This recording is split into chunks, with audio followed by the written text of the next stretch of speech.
Alberta's premier and her counterparts met with the Prime Minister for several hours here in Saskatoon on Monday. She went in seeking new pipelines, but when she left, none were announced. Alberta's premier walked into the meeting with a big list of demands, 7 of them, including dropped environmental regulations, oil tankers off the BC coast, and new pipelines west, east, and north.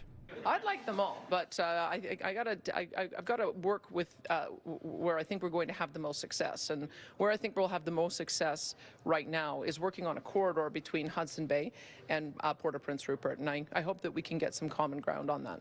Not so fast, said the Deputy Premier of BC, who was filling in for David Eby. We understand that Premier Smith is advocating for the interests of her province, and we'll be doing the same here today. And although we have differences of opinion with respect to that, we're focused on where we can find alignment. On the other side of the country, Quebec, also non-committal to a new pipeline carrying Alberta oil.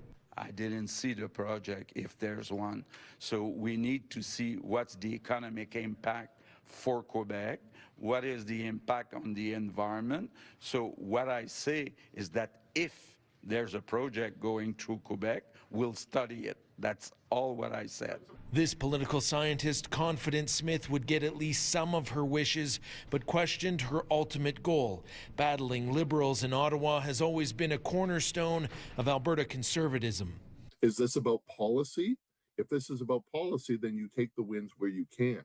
If this is about the politics of fighting Ottawa, then there's really nothing that Mark Carney can offer unless he gives absolutely everything.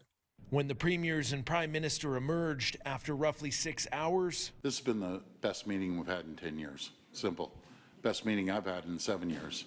And there was no expectations that the prime minister was going to come out and say, you get that project, you get that project. It was a great discussion. Now we were all talking. Now it's time to put it into action. We're willing to work with the federal government on addressing some of the issues that are going to stand in the way of creating the environment for private investment. It doesn't help you to build a pipeline to the West Coast if there's a tanker ban. One cloud hanging over this meeting, renewed talk of Alberta separation. Several premiers say they want Canada to stay together. We'll see if what happened here is enough for Albertans who are fed up with Ottawa. From Saskatoon, Sean Amato, City News.